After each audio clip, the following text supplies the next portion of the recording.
The air at the Henderson Farm auction, in the spring of '69, was thick with the smell of diesel exhaust, cheap cigars, and desperation. It was a sad affair.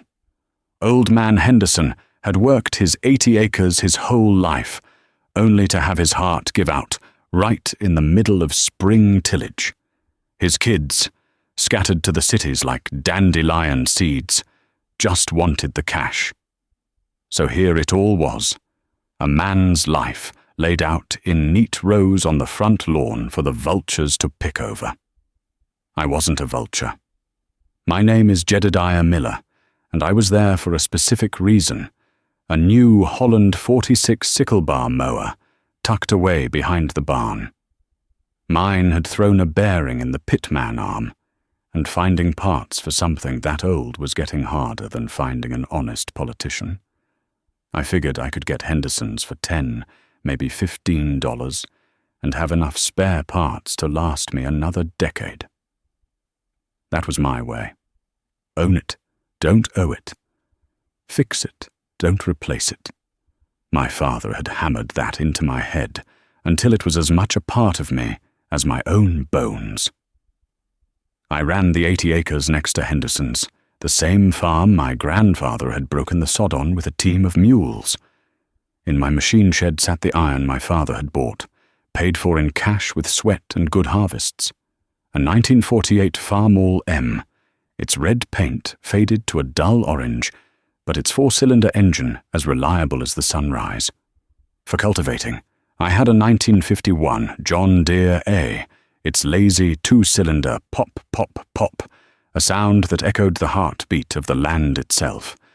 My combine was an old Alice Chalmers all-crop 60, a pull-type machine that was slow and clumsy, but it left a clean stubble and put the grain in the bin, and it didn't owe the bank a single red cent. I was inspecting the mower's wobble box when a shadow fell over me. I didn't have to look up to know who it was. The shadow came with a smell of new vinyl and arrogant aftershave. Still digging through the junk pile, Jet? I straightened up slowly, wiping my greasy hands on a red rag I kept in my back pocket. Richard Peterson stood there, a smug grin plastered on his face. Rich had inherited the quarter section on the other side of me a few years back.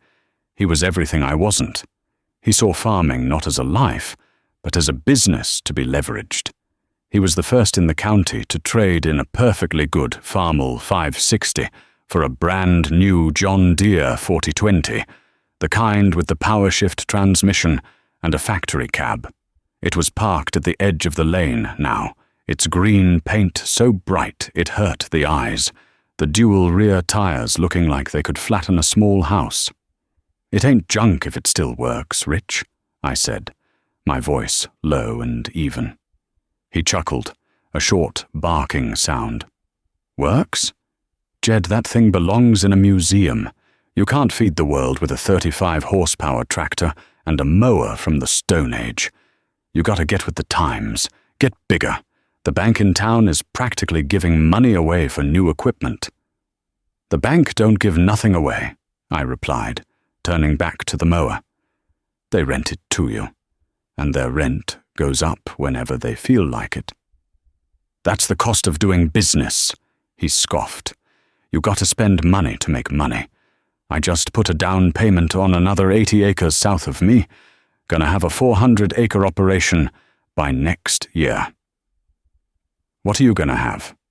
"A rusty mower and busted knuckles." He gestured with his chin toward my truck, a '58 Chevy Apache with more primer spots than original paint. "You're gonna get left behind, Jed. This is the modern age. Efficiency, volume. That's the name of the game now." I just nodded. There was no point arguing with a man who believed his bank book was the sole measure of his worth. The auctioneer started his rhythmic chant, and I moved toward the sound, leaving Rich to admire his reflection in the chrome of his new tractor. I got the mower for $8.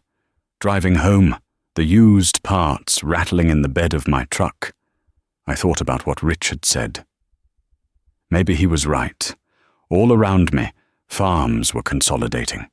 Neighbors were buying bigger and bigger equipment, tearing out fence rows to make longer fields. They talked about cash flow and depreciation and tax advantages. I just talked about the weather and the price of corn. They were running a race, and I was still walking the same steady pace my father and grandfather had. But it was a pace that had gotten our family through the Great Depression and 2 world wars. It was a pace that let me sleep at night.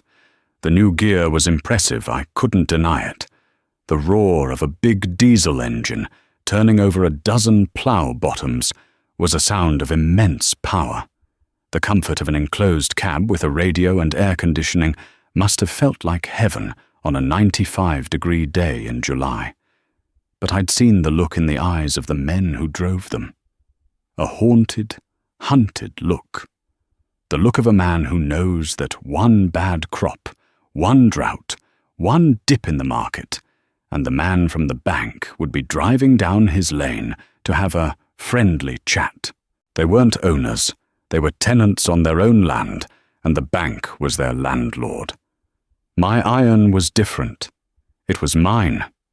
When I sat on the steel pan seat of the Farmall M and pulled the starter rod, I knew every clank, every puff of smoke, every vibration. That machine and I had an understanding. It would work for me as long as I took care of it. It didn't ask for a payment every month. It asked for grease, clean oil, and a patient hand with a wrench. It was a partnership, not a rental agreement. Before we get any further into this story, I have to ask you all a question, and I want you to be honest. Were you ever in my shoes back then? Did you watch your neighbors go deep into debt for the newest, biggest machines while you kept the old, paid-for iron running with baling wire and determination? Or were you on the other side of the fence, signing the note for that new tractor because you believed it was the only way to survive? Let me know down in the comments what you or your folks were running back in those days. A Farmall H? A John Deere B? Maybe an Oliver 77? I'd sure like to know. The spring of 1970 was wet. The kind of wet that seeps into your bones and makes the clay soil stick to your boots in big, heavy clumps. Every farmer in Black Hawk County was on edge, watching the sky, waiting for a string of dry days to get in the fields. When we finally got a break, it was like the start of a land rush. From dawn till dusk, the air hummed with the sound of diesel engines. All around me, the big new tractors were pulling massive implements, turning the black earth over in a hurry. Rich Peterson was a blur of activity. He'd bought that extra 80 acres and was farming it with a new international harvester, 12-row planter he pulled behind his 40-20. He could plant more in one afternoon than I could in 3 days. I was out on my old Farmall M, pulling a 4-row John Deere planter I'd had for 20 years. The tractor didn't have a cab. The cold wind whipped at my face, and the roar of the engine was a constant companion.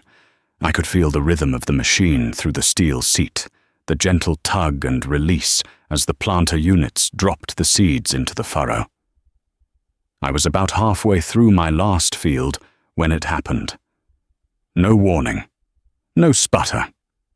The engine just died.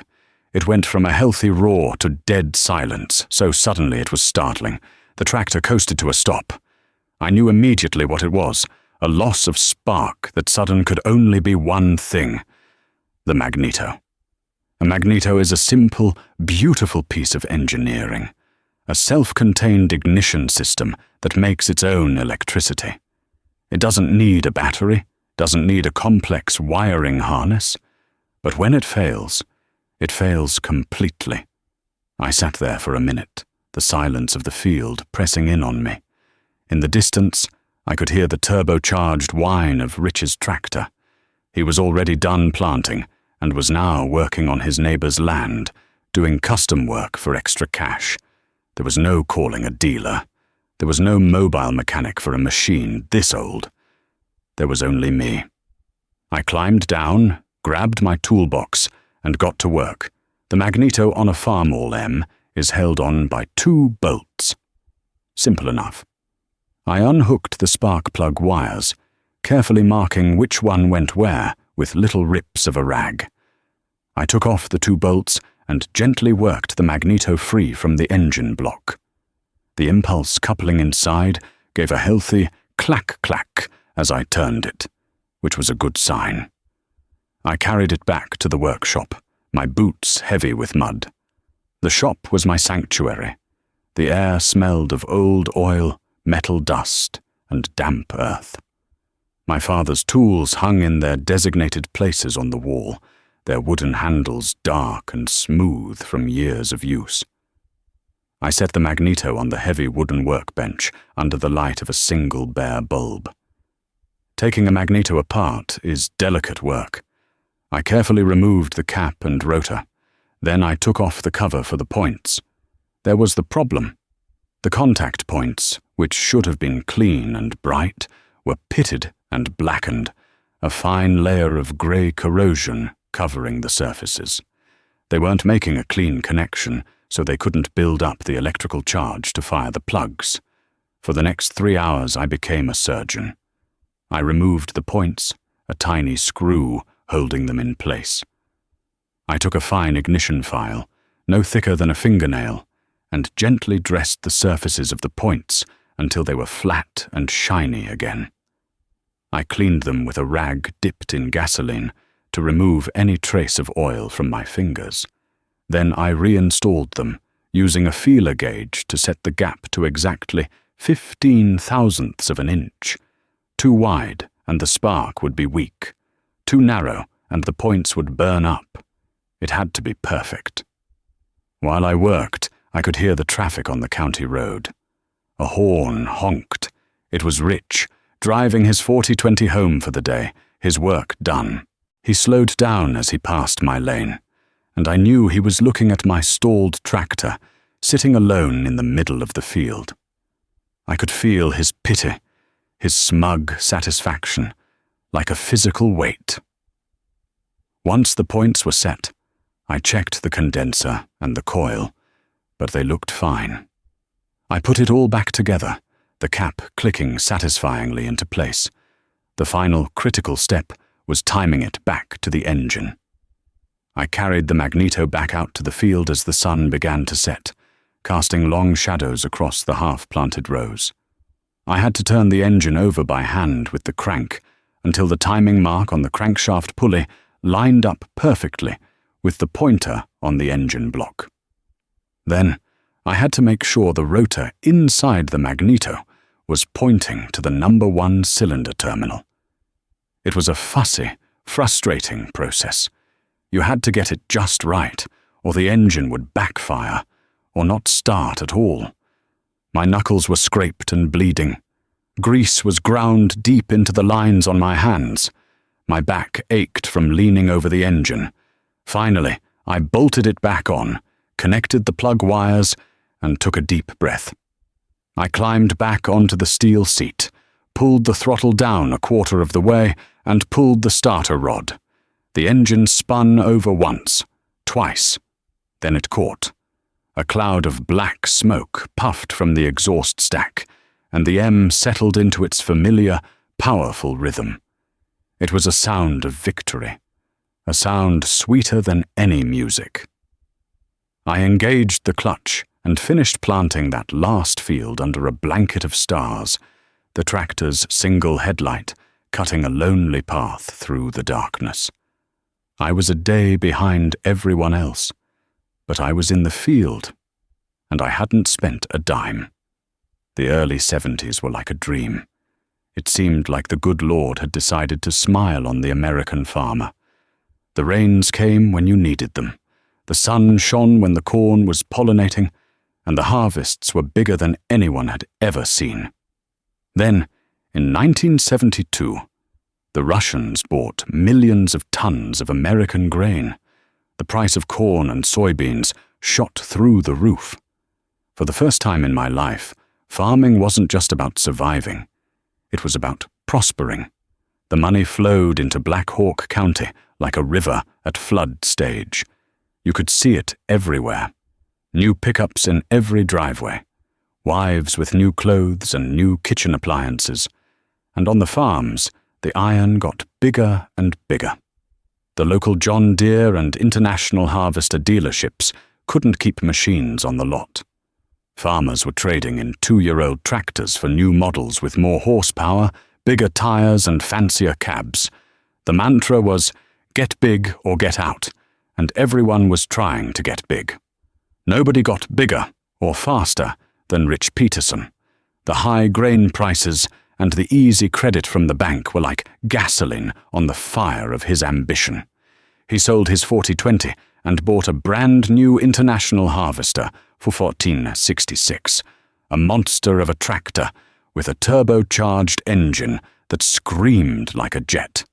He bought the 160 acres that bordered his property to the south, giving him a massive, contiguous block of over 500 acres. He tore out all the old fence rows, bulldozed a small creek into a drainage ditch, and created a single massive field that took him half a day to cross. He traded his planter for a 16-row model. He traded his old combine for a brand new Gleaner L, a silver beast with a 24-foot grain head that could swallow corn faster than a man could count the money it was making. He even put up 2 massive new grain bins, the corrugated steel shining in the sun like monuments to his success. The whole county was in awe of him. The local paper did a story on him, calling him a pioneer of modern agriculture. The banker, Mr. Abernathy, would point to Rich's operation as an example of what was possible with a progressive mindset and a good line of credit. Meanwhile, I just kept on farming my 80 acres. The good prices were good for me, too. In 1973, I had the most profitable year of my life. The corn came in at 150 bushels to the acre, and I sold it for over $3 a bushel. It was more money than my father had seen in 5 years combined. But I didn't do what everyone else did. I didn't go to the bank. I didn't sign any loan papers. The Farmer M still sat in my shed. The first thing I did with that money was pay the property taxes for the year. The second thing I did was drive into town and pay cash to have a new steel roof put on the main barn. The old shingles were starting to curl, and I wasn't going to risk my hay getting wet. Then I found a used John Deere 45 combine for sale over in the next county. It was a 1968 model, a self-propelled machine that was a huge step up from my old pull-type Alice Chalmers, but it was still a small, simple machine by the standards of the day. The owner had traded it in for a new Deere 6600, and the dealer just wanted it off his lot. I paid him $3,000 for it. Cash. The rest of the money, a significant pile of it, I put in a savings account at the very same bank that was financing Rich Peterson's empire. My neighbors thought I was crazy. Old Man Hemlock, who farmed the section north of me, stopped me at the co-op one morning. "Jed," he said, shaking his head, his face a road map of wrinkles. "The land next to you, the old Miller place, is up for sale. You got the cash. Why in God's name ain't you buying it? You could double your acreage overnight." "Don't need it, Henry," I said, hoisting a bag of seed corn onto my shoulder. "Don't need it? Boy, this is a once-in-a-lifetime opportunity. Land prices are only going one way, and that's up. You're sitting on a gold mine, and you're afraid to dig." They didn't understand. They saw my caution as fear. They saw my discipline as a lack of vision. At the coffee shop, I'd hear them talking. Poor Jed Miller. Could be a rich man if he wasn't so scared of his own shadow. Rich Peterson would just smile and shake his head when my name came up, as if I were a lost cause, a relic of a bygone era that was best ignored. I was the fool on the hill, watching the parade of progress go by without me. I ignored them. I knew my farm. I knew my costs. My cost of production was a fraction of theirs. My only major expenses were seed, fuel, and fertilizer. I had no $500 a month payment to the bank. I had no $1,000 repair bills from the dealership mechanic. When my planter broke, I fixed it myself with a welder and parts I had on hand. When the combine needed a new belt, I replaced it myself in an afternoon. I was small, I was slow, but I was solid. I was an island of black ink in a sea of red. The years rolled on. 1975, 76, 77. The boom continued, but there were whispers of trouble on the horizon. The price of fuel kept creeping up. Fertilizer costs doubled, then tripled. I saw the strain on the faces of my neighbors. They were making more money than ever, but their expenses were growing even faster. They were running harder and harder just to stay in the same place. One cold evening in the late winter of 1978, I was sitting at the kitchen table, paying my bills. It was a short process. The electric bill, the phone bill. That was it. Everything else was paid for. On the radio, Paul Harvey was on. His voice, usually so full of folksy optimism, had a note of caution in it. He was talking about inflation, about the price of oil from countries I'd never heard of, about the Federal Reserve raising something called the prime interest rate. He said it had just hit 9%. Lying on the table with my 2 bills was a flyer from the Farmers National Bank, addressed to Rural Root Box Holder. It was printed on glossy paper, with a picture of a brand-new 4-wheel drive Steiger tractor on the front. "Expand your operation today," the headline screamed. "Lock in your profits for tomorrow." I read the fine print. It talked about operating loans and equipment financing. And tucked away in a paragraph at the bottom was a phrase I'd never seen before. All loans subject to a variable annual percentage rate, adjusted quarterly. A shiver went down my spine that had nothing to do with the winter cold. Variable rate. That was the bank's way of saying the rent could go up at any time, for any reason.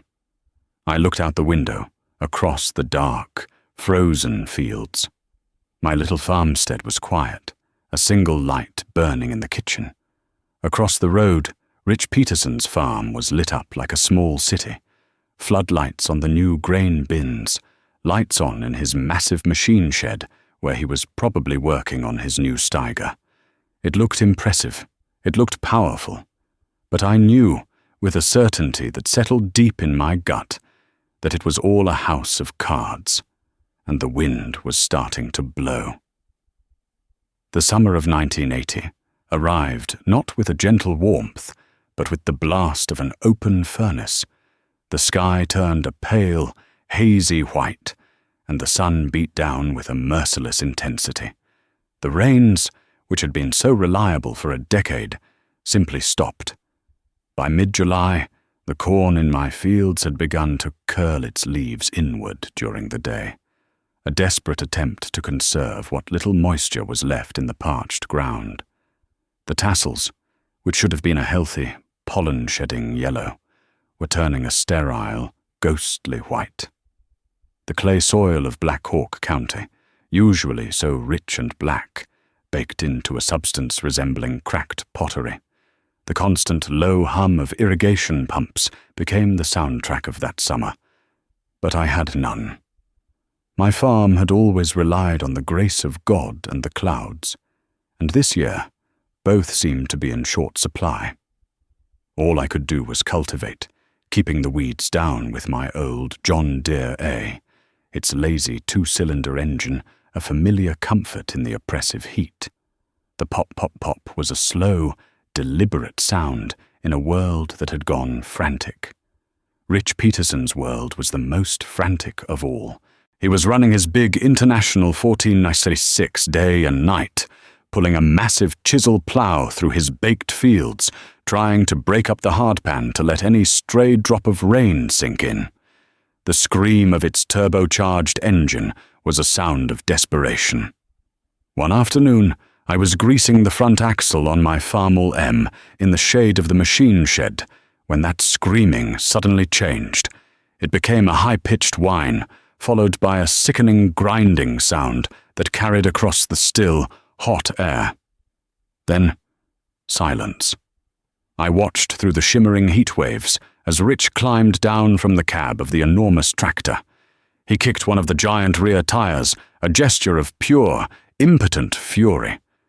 The 1466, his pride and joy, the engine of his empire, sat dead in the middle of his vast, empty field. For 3 days it sat there, a monument to modern fragility. I later heard in town that the transmission had failed.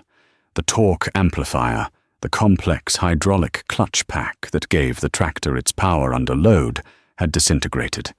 It was not a repair a farmer could make with a set of wrenches and some ingenuity. It required specialized tools, a split of the tractor right in the middle, and parts that had to be ordered from a regional depot. The dealership mechanic was swamped. Every new complex machine in the county was being pushed to its limits by the drought and breaking down in exotic, expensive ways. While his tractor sat, I was in my own field with the M, pulling my old sickle bar mower, the very one I'd bought parts for at the Henderson auction, and cutting the stunted corn for silage. It wasn't going to make grain, that much was clear, but I could chop it, ferment it, and feed it to the small herd of cattle I kept. It was a salvage operation, a way to turn a disaster into something useful. The M didn't complain. It chugged along, the simple mechanics of the sickle bar clattering away, doing the job it was built for 30 years earlier. I had to replace a radiator hose that burst from the heat, a $10 part I had hanging on a nail in the shop. It took me 20 minutes. A week later, the dealer's service truck finally showed up at Rich's farm. They worked on the 1466 for 2 days, right out in the blazing sun. When the bill came, the talk at the coffee shop was that it was over $4,000. $4,000 to fix a machine that was supposed to be the pinnacle of efficiency. It was more than I'd paid for my John Deere 45 combine. I saw Rich at the co-op a few days later. The smug grin was gone. He had dark circles under his eyes, and his hands trembled slightly as he signed the ticket for his fuel. He looked right through me, his eyes filled with a kind of terror I recognized. It was the terror of a man who feels the ground crumbling beneath his feet. The first cracks in his empire weren't in the soil, they were in his balance sheet. And the bankers were starting to notice. The drought of 1980 broke the spirit of the land, but it was the men in Washington who broke the farmers. To punish the Soviets for invading Afghanistan, the president had declared an embargo on grain sales. The price of corn, which had been the foundation of all our prosperity, collapsed. It fell from over $3 a bushel to barely $2, and it was still dropping.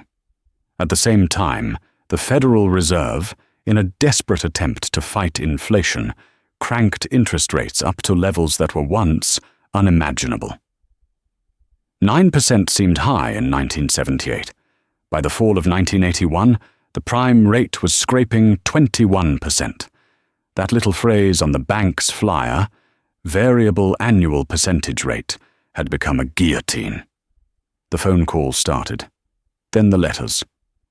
Mr. Abernathy, the banker who had once clapped men like Rich Peterson on the back and called them visionaries, was now a grim-faced messenger of doom. His own bosses in Des Moines were pressuring him. The loans had to be serviced. The variable rates were adjusted, and monthly payments for men who owed hundreds of thousands of dollars for land and equipment doubled, then tripled overnight. They were being asked to pay champagne prices with beer money. It was a bloodbath. The first foreclosure auction was Old Man Hemlock's place. He'd taken out a second mortgage to buy a new 4-wheel drive versatile tractor. He stood by the side of his wife, both of them looking 100 years old, as the auctioneer sold off the machinery his father had bought, piece by piece. After that, it was like a contagion. Every week, it seemed, there was another sale, another family farm, spanning generations, dismantled and sold for pennies on the dollar to satisfy the bank. These weren't auctions like the Henderson sale, full of neighbors hoping for a bargain. These were funerals. The crowds were quiet, their faces etched with fear. Every man there was wondering the same thing. Am I next? Rich Peterson's auction was scheduled for a cold, grey Saturday in November of 1982. The symbol of modern farming in Black Hawk County had finally, spectacularly, collapsed. His operating loan had come due, and with the low prices and the drought-ravaged crop, he couldn't even cover the interest, let alone the principal. The bank called his note, and it was all over. I went, not to buy, but to bear witness. The scene was surreal. The massive, gleaming machines were lined up in perfect rows, just as they would be on a dealer's lot. The International 1466, its transmission newly repaired. The Gleaner L combine, its silver paint still bright. The giant Steiger four-wheel drive tractor he'd bought just before the crash. It all looked so powerful, so permanent. But it was all just an illusion, a mirage of prosperity built on a foundation of debt. Rich stood off to the side, near the machine shed, his wife beside him. He was a ghost. The arrogance was gone, replaced by a hollowed-out emptiness. He was thin, his expensive work coat hanging off his shoulders. He stared straight ahead, not looking at the crowd, not looking at the auctioneer, as if by not watching, he could make it not real. Mr. Abernathy was there, looking uncomfortable in his city suit and overcoat. He avoided everyone's eyes. He wasn't the villain. He was just a cog in a much larger, colder machine. I didn't bid on anything. I couldn't. It felt wrong. But I saw what was happening. The equipment was selling for nothing. A 5-year-old, $80,000 tractor would sell for $20,000. The buyers weren't local farmers. They were professional liquidators from out of state, vultures of a different breed, picking the bones of a dying industry. They'd haul the equipment south, where the crisis hadn't hit as hard, and sell it for a tidy profit. While the auctioneer was chanting over a set of disc chisels, I was back by my old Chevy, getting ready to leave. I couldn't watch anymore. That's when I saw Rich, walking away from the house, heading toward the back of the property, toward the creek. He walked like a man in a trance. Something in his posture, a slump of utter defeat, made me call out, "Rich!" He stopped but didn't turn around. I walked over to him, the frozen stubble crunching under my boots.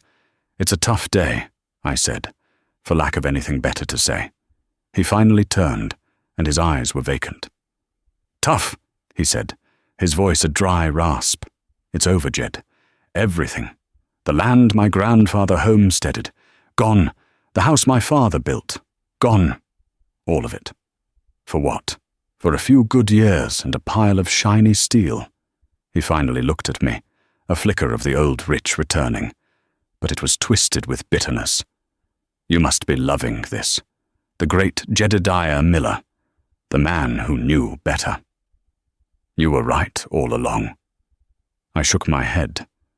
There was no victory in this. No satisfaction. There's no being right in a thing like this, Rich. It's just a damn shame. I hesitated. Then I said the only thing that came to mind. "The bank's gonna kick you out of the house. You and your family got a place to go." He laughed, a short, ugly sound. "My wife's sister in Cedar Rapids. We'll stay in her basement. I'm going to try and get a job at the factory, selling tractors to men like me." The bitterness in his voice could have etched steel. An idea, unplanned and maybe foolish, formed in my mind. "Look," I said, "my corn harvest was small this year, but it's in the bin, and the cattle still need feeding all winter. It's too much for one man. I could use a hand. Pay you a decent wage." He stared at me, his eyes narrowing, searching for the catch, for the pity, for the gloating. He found none. All he saw was a neighbor offering a hand. For the first time that day, his composure broke. His shoulders shook, and he turned his face away. But I saw the tears tracking through the grime on his cheeks. "Why, Jed?"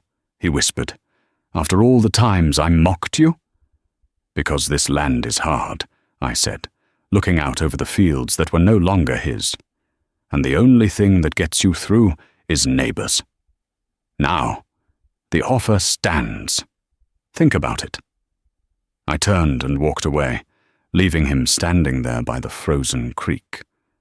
I didn't know if he'd take it, but I knew my father would have approved of the offer. Rich worked for me that winter. He didn't move his family to Cedar Rapids.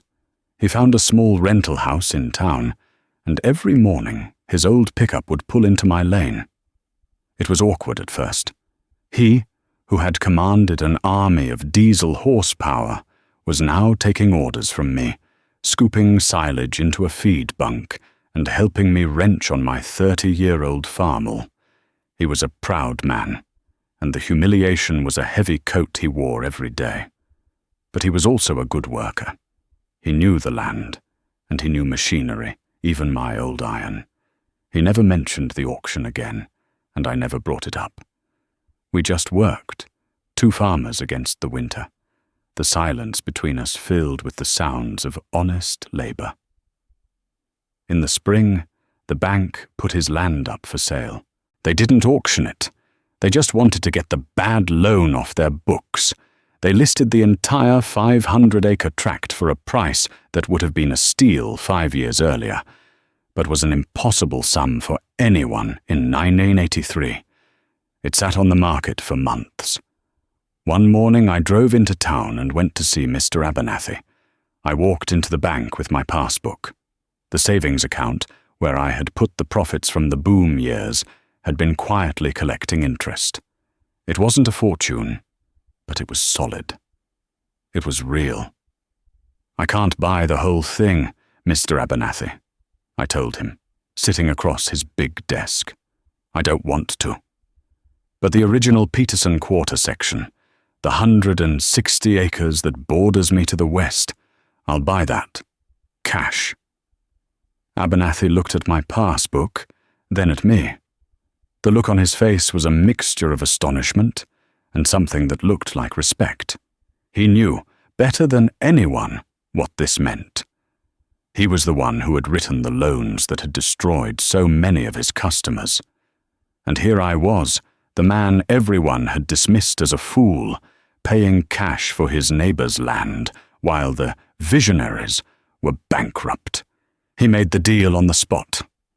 I didn't tell Rich until the deed was signed and in my pocket. I found him in the shop, rebuilding the carburetor for the John Deere A. "I bought your home place, Rich," I said, quietly. "The original 160. He froze, the tiny jet he was holding slipping from his fingers. He looked at me, and I saw a storm of emotions in his eyes. Anger, shame, gratitude. "What are you going to do?" he asked, his voice tight. "Plow down my house?" "No," I said. "I'm going to make you a proposition. The house is there. The barns are there. They're no good to me. I want you to rent them for $1 a year. And I want you to be my partner on that quarter section. We'll work it together. We'll split the profit, 50-50. You know that land better than anyone." He just stared at me for a long time. Then he slowly sat down on an overturned bucket, put his face in his hands, and wept. The years that followed were lean, but they were good. The farm economy slowly healed. Rich and I farmed side by side. He never regained the swagger, but he found something better. Peace. He learned my ways, the ways of fixing and mending, of making do. He became a master at keeping the old iron running, his modern mechanical knowledge a perfect complement to my old school experience. The talk in the coffee shop changed. They didn't call me Poor Jed anymore. They called me for advice. Men who had lost everything were trying to start over with older, smaller equipment, and they needed to know how to keep it running. My farm became a sort of classroom, my methods no longer a curiosity, but a blueprint for survival. My son David grew up during those years. He learned to drive on the Farm-all-em. He learned the value of $1 not from a book, but from watching his father and Rich Peterson patch a tire by hand because a new one cost too much. He learned that wealth wasn't measured by the size of your tractor, but by the lack of debt in your name. I'm an old man now. My hands are gnarled and permanently stained with the grease of a lifetime. Rich passed on a few years back, a contented grandfather who died on the same land his own grandfather had homesteaded. His son farms that quarter section now in partnership with my son. The two of them, a new generation, working the land together. Just this morning, I was out by the machine shed.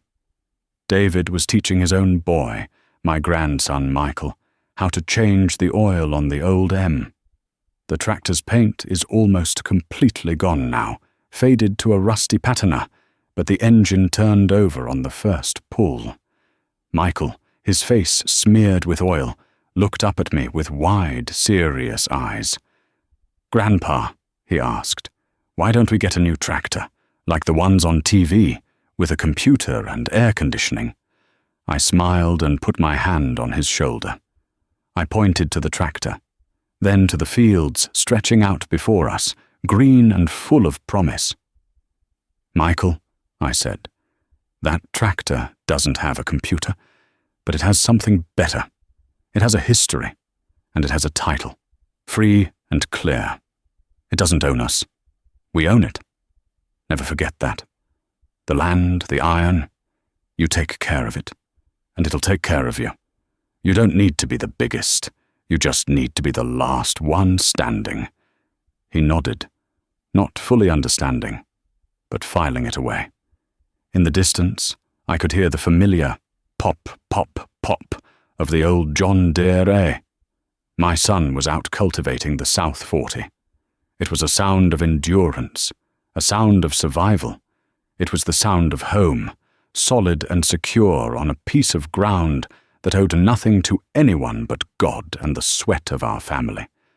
And I knew, with a certainty that filled my old heart, that it was a sound that would echo in these fields for a long, long time to come.